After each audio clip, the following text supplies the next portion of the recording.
Hello viewers, welcome back to my channel EaseFoodie. నేను మీ శ్రీలేఖని. ఈరోజు అయితే ఈ వీడియోలో వామ్ పుల్స్ ఎలా తయారు చేసుకోవాలో చూపించబోతున్నాను. సో వీడియోని ఎండ్ వరకు చూడండి. Also please to like, share and subscribe.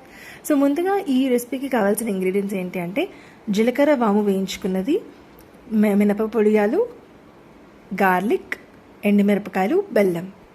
So ఇవి మనకి మెయిన్ ఇంగ్రీడియంట్స్ అనమాట. వాటితో పాటు మినపప్పు అండ్ ఆవాలు కూడా, 1 కప్పు చింతపండు గుజ్జు. అండ్ ఇప్పుడు ఏంటంటే ఒక బాండీ పెట్టుకొని ఆయిల్ యాడ్ చేసుకొని మినపవడియాలను ఒకసారి వేయించుకొని తీసేసుకోవాలి.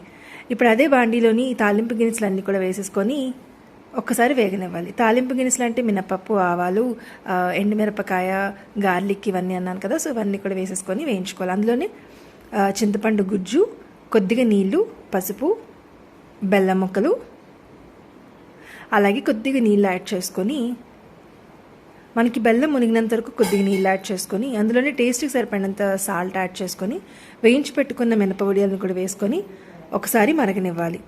సో నేనైతే సిమ్లో పెట్టుకొని ఒక 5 to 10 minutes అయితే మరిగించుకుంటున్నాను. సో మనకి మరిగిన తర్వాత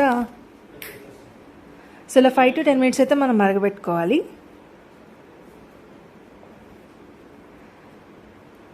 అంతే. మనకి మరిగిన తర్వాత ఇంకా చిక్కగా ఉంది అని, అది పల్చగా ఉంది అంటే మనం అందులోని కొద్దిగా వరిపిండి మిశ్రమాన్ని యాడ్ చేయాలండి. అది ఏంటి అంటే చిన్న గిన్నెలో 1 స్పూన్ వరిపిండి యాడ్ చేసుకొని దాంట్లో కొద్దిగా వాటర్ యాడ్ చేసుకొని మిక్స్ చేసుకోండి. ఆ మిశ్రమాన్ని ఇందులో యాడ్ చేసుకోవాలి.